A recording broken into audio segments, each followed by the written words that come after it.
Hola a todos. Me llamo Elena, y estos 93 años que cargo sobre mis hombros me han enseñado mucho, quizás demasiado tarde. Hoy, desde la quietud de mi pequeño apartamento, acompañada solo por mi gato y los fantasmas de mis decisiones, quiero compartirles mi historia. No es una historia de heroísmo ni de grandes logros, sino una confesión. La confesión de una hija que despreció sus raíces y que ahora, en el ocaso de su vida, cosecha la soledad que sembró. Quizás, al escucharme, alguien pueda evitar los errores que yo cometí. Acompáñenme, por favor, en este viaje al pasado, un pasado que me pesa como una losa. Nací en un mundo que me parecía gris y estrecho, en una casita que siempre olía a cuero viejo y a tela recién cortada. Mi padre, un hombre de manos ásperas y mirada cansada, era zapatero. Pasaba horas inclinado sobre su banco, remendando suelas y sueños ajenos, mientras los nuestros parecían deshilacharse con cada puntada. Mi madre, con sus dedos ágiles y la espalda encorvada sobre la máquina de coser, era costurera. Sus días se iban en transformar retazos en vestidos para otras, mientras yo sentía que mi propia vida era un remiendo constante. Éramos pobres, de esa pobreza que se pega a la piel y se mete en los huesos. Vivíamos en las orillas de la ciudad, en una casa que pedía a gritos una mano de pintura, con paredes descascaradas que parecían llorar la humedad de inviernos pasados. El dinero era un visitante esquivo, siempre contado, siempre insuficiente. Las monedas que entraban apenas alcanzaban para el frijol y las tortillas, para la luz y el agua. Nunca pasamos hambre, eso es cierto. Mis padres se aseguraban de ello con un esfuerzo que hoy reconozco titánico, pero la abundancia era un cuento de hadas que leíamos en libros prestados. Tenía 2 hermanos menores, 2 bocas más que alimentar, 2 cuerpos más que vestir. Y yo, la mayor, sentía el peso de esa división constante. Odiaba tener que compartirlo todo. Un trozo de pan dulce, una naranja jugosa, el espacio en la cama, todo se partía en 3, y a mí siempre me parecía que mi pedazo era el más pequeño, el menos dulce, el más injusto. Me daba rabia ver cómo mis hermanos devoraban su parte sin la amargura que a mí me consumía. ¿Por qué teníamos que conformarnos con tan poco? ¿Por qué la vida nos había puesto en ese rincón olvidado del mundo? La ropa era otro calvario. Casi siempre heredada o donada, remendada hasta el infinito. Recuerdo la vergüenza que sentía al ir a la escuela con un vestido que había sido de una prima lejana o con zapatos que claramente no eran nuevos. Veía a las otras niñas con sus moños impecables y sus vestidos de colores vivos, y un resentimiento ácido me subía por la garganta. Quería gritarles que no era justo, que yo también merecía algo nuevo, algo mío, algo que no oliera a vidas ajenas. La casa era mi prisión. Odiaba sus paredes desnudas, sus muebles viejos y desvencijados.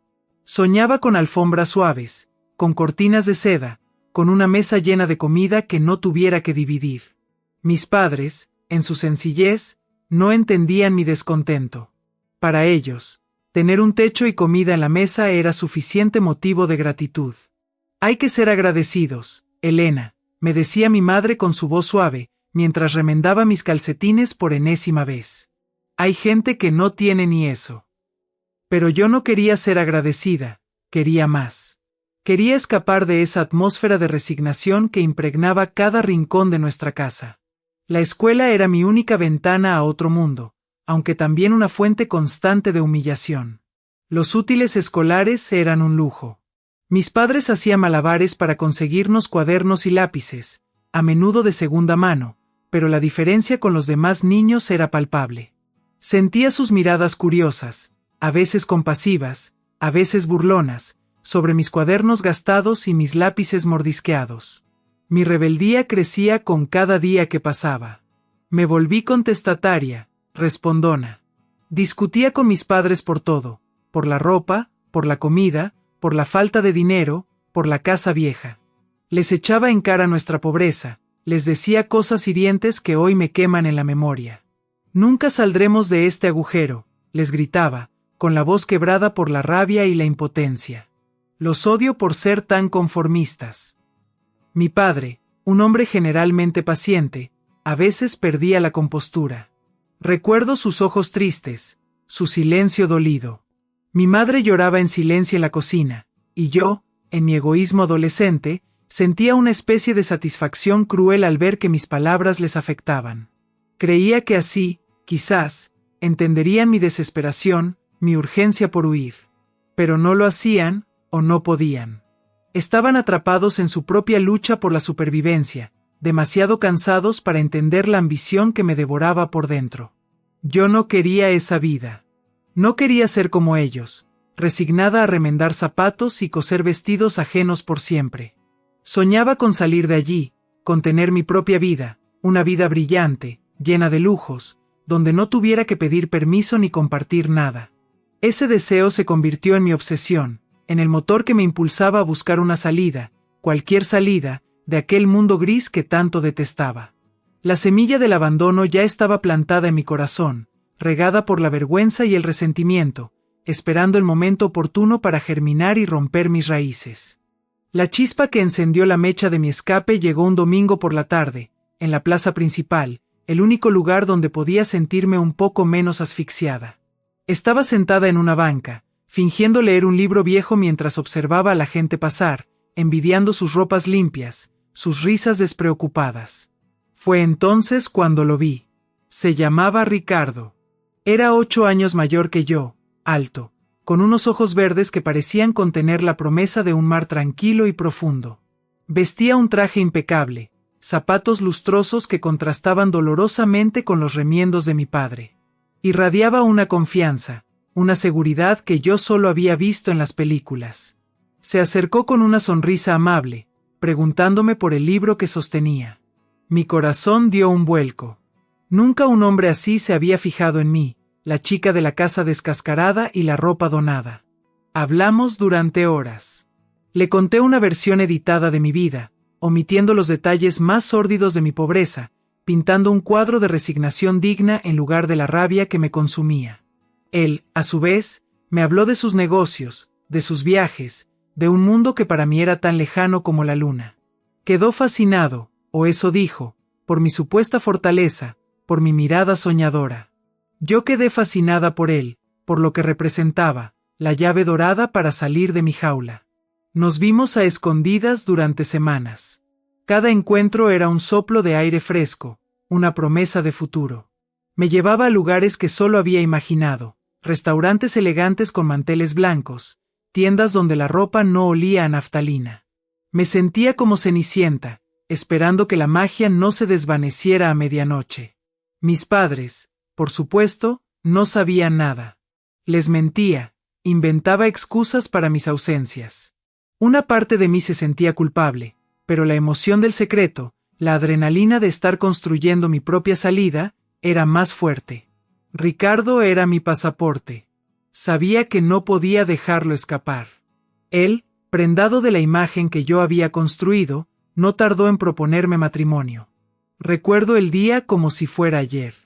Estábamos en un pequeño café, el sol de la tarde entraba por la ventana. Sacó un anillo con una piedra brillante que me cegó momentáneamente. Elena, dijo con su voz grave, quiero pasar el resto de mi vida contigo. Cásate conmigo. No lo dudé ni un segundo. Era mi oportunidad, la única que tendría. Dije que sí, con lágrimas en los ojos que, quiero creer, eran más de alivio que de amor. La noticia en casa cayó como una bomba. Mis padres estaban atónitos, preocupados. ¿Tan pronto, hija?, preguntó mi madre, con el ceño fruncido.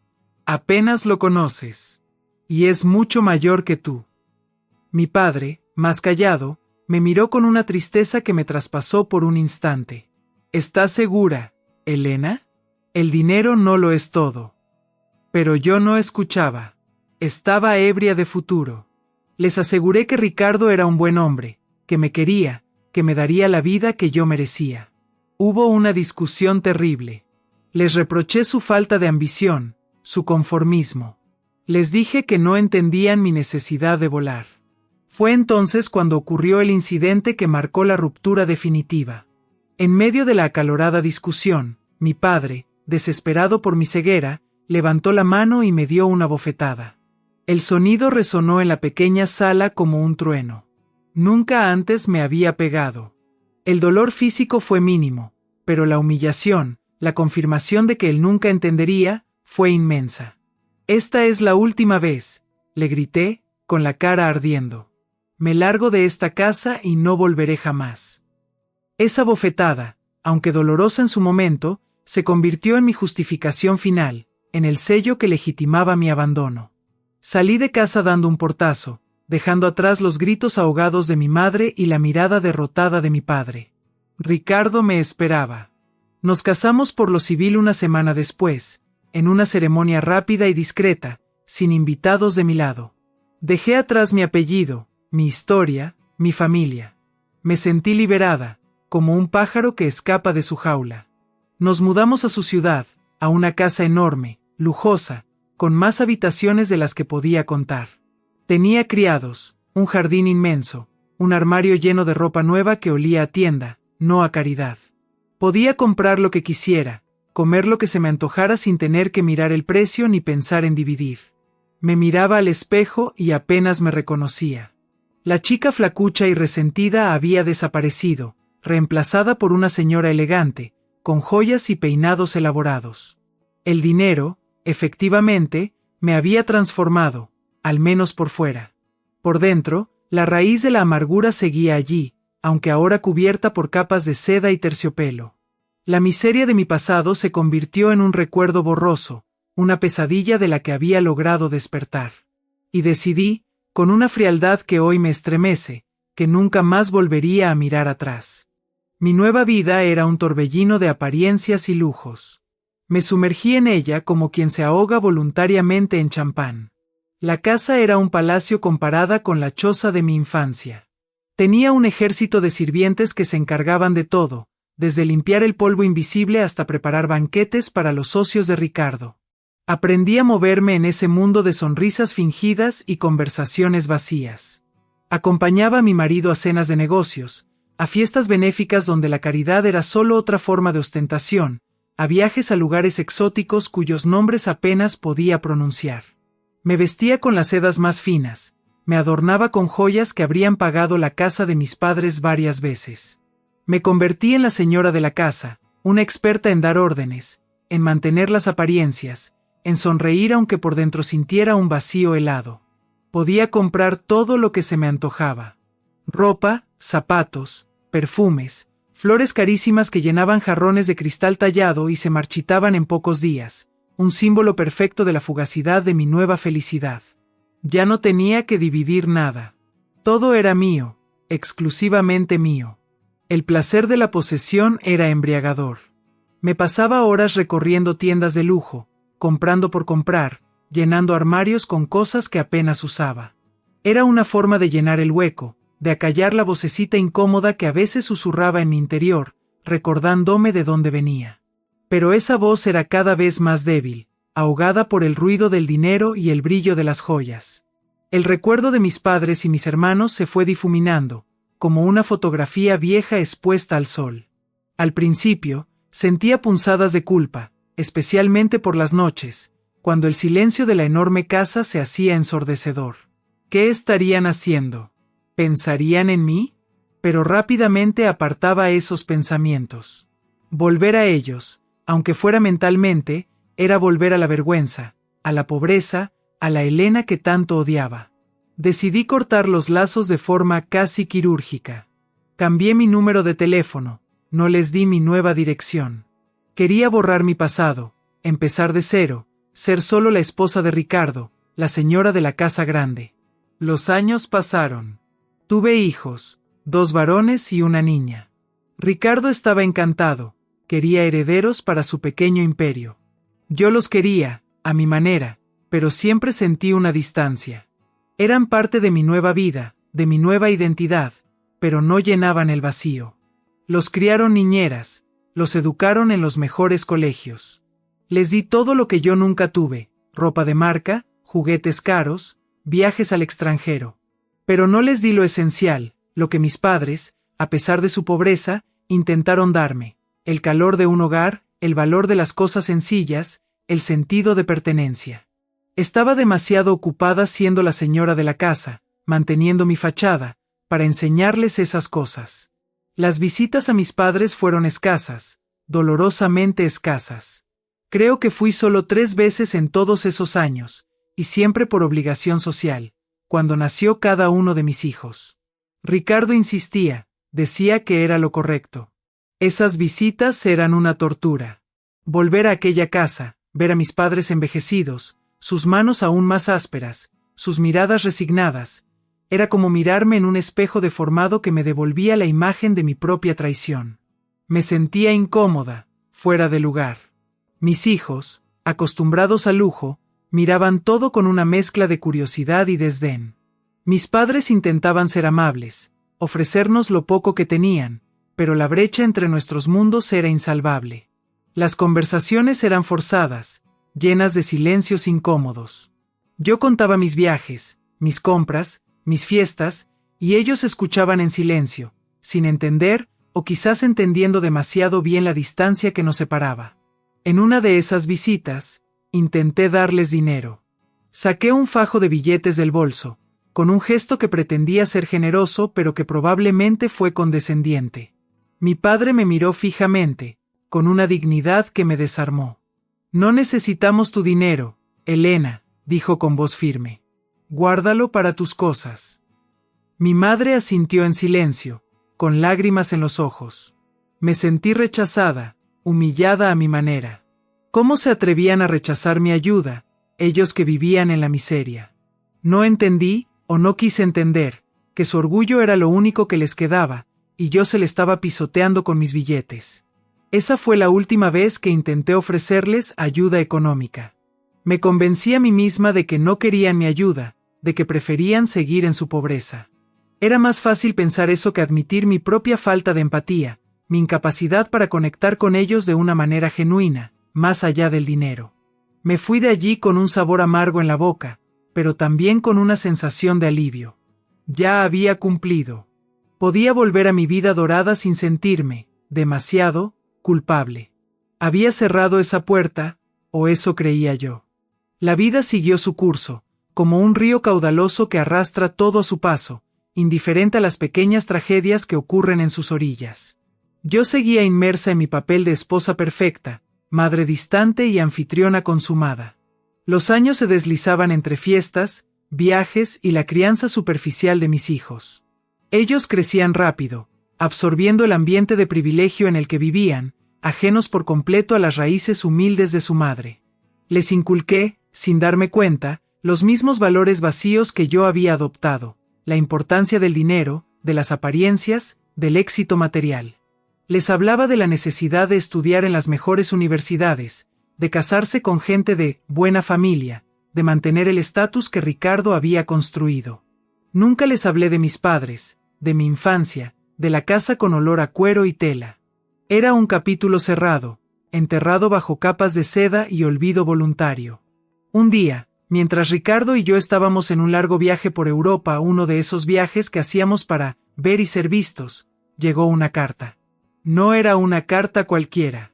El sobre era sencillo, el matasellos de mi ciudad natal.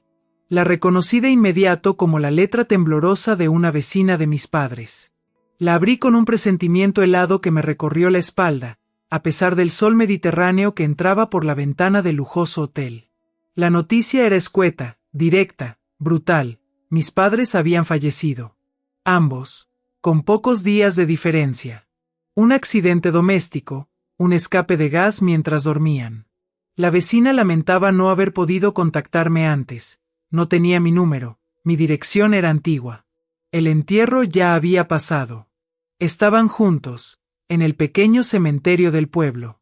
El mundo se detuvo.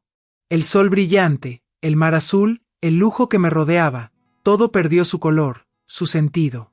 Me quedé mirando la carta, las palabras borrosas por las lágrimas que empezaron a brotar sin control. Un sollozo profundo, antiguo, surgió de mi pecho, un sonido que no sabía que guardaba dentro. Ricardo intentó consolarme, con palabras torpes sobre la voluntad de Dios y la inevitabilidad de la muerte, pero yo apenas lo oía. La culpa me golpeó con la fuerza de un huracán. No estaba allí. No pude despedirme. No estuve con ellos en sus últimos años. Los había abandonado, y ahora era demasiado tarde para cualquier palabra, cualquier gesto. Estaba atrapada al otro lado del océano, en mi jaula dorada, mientras ellos se iban solos, en silencio. La imagen de sus rostros cansados, de sus manos ásperas, de la última vez que los vi, me asaltó con una claridad dolorosa. La bofetada de mi padre, el llanto silencioso de mi madre, todo volvió, magnificado por la irreversibilidad de la muerte. Lloré durante días, encerrada en la suite del hotel. Lloré por ellos, por su vida dura, por su final solitario. Pero también lloré por mí, por la hija cruel que había sido, por las oportunidades perdidas, por el vacío que su ausencia definitiva dejaba en un rincón de mi alma que ni siquiera sabía que existía. Ricardo, impaciente por continuar con nuestro itinerario social, no entendía la profundidad de mi dolor.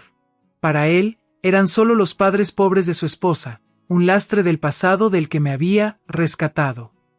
Ya pasó, Elena, me decía. La vida sigue. Y sí, la vida siguió. Volvimos a casa, a nuestra rutina de apariencias. Guardé la carta en el fondo de un cajón, junto con la culpa y el remordimiento. Intenté seguir adelante, convencerme de que no había nada que pudiera haber hecho. Pero algo se había roto dentro de mí. La fachada empezó a mostrar fisuras, aunque solo yo pudiera verlas. Mis hijos crecieron, se convirtieron en adultos extraños para mí. Se casaron, formaron sus propias familias, se mudaron a otras ciudades persiguiendo sus propias ambiciones, esas mismas ambiciones que yo les había inculcado. Al principio, las visitas eran regulares, las llamadas frecuentes. Pero poco a poco, el espacio entre una visita y otra se fue alargando, las llamadas se volvieron más cortas, más impersonales.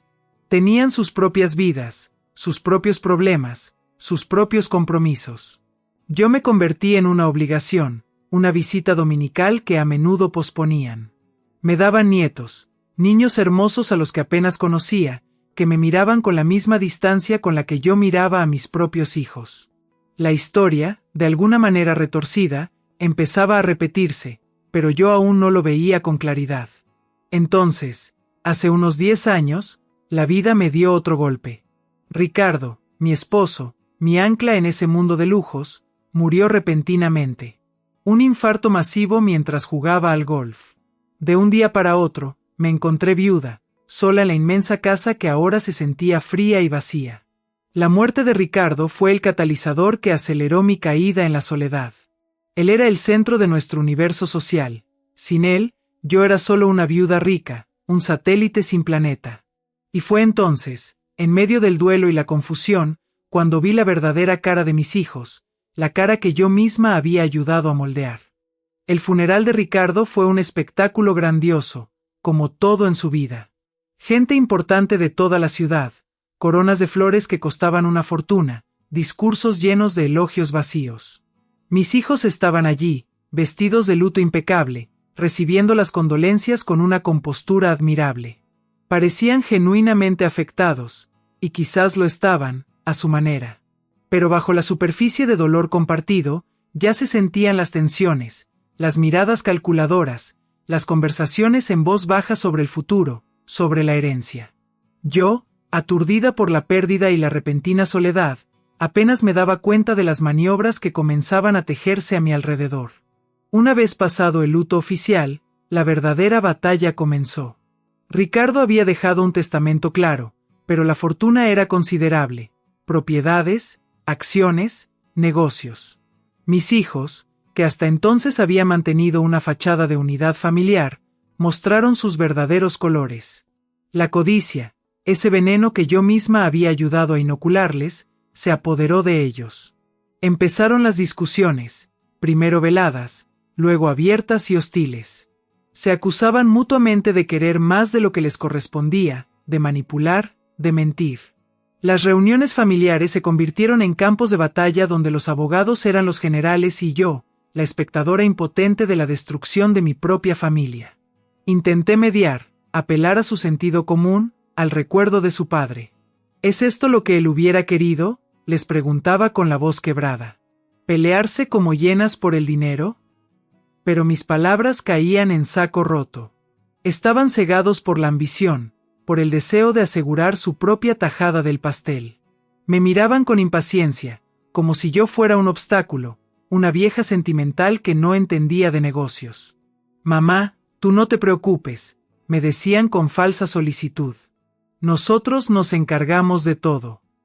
Pero se encargaban de todo menos de mí, de mi dolor, de mi soledad. Me di cuenta, con una claridad brutal, de que yo no les había enseñado a ser así.